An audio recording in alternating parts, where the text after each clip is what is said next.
The most important thing I would want staff to bring to any encounter, whether it is with someone who's challenging them greatly or someone who is just very amicable to engaging with them, is they need to be respectful.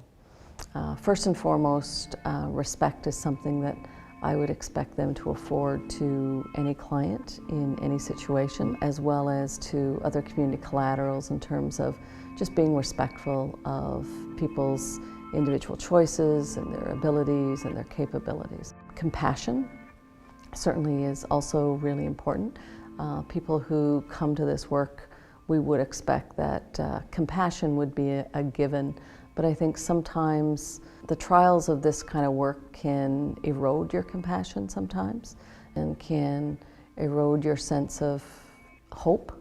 So in many sense, I think when staff are faced with situations where they feel hopeless or helpless to be able to come up with solutions or help people, I think in many respects compassion can become deteriorated just over time with these kinds of challenging situations. But certainly compassion and respect would be the top two that I would expect. And the third one that I think is equally as important is they need to be competent.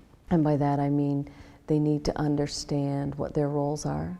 They need to be well prepared both academically and experientially and from a professional development perspective. They need to be competent and have clarity about what their role is. And they need to understand what they can do and what they can't do.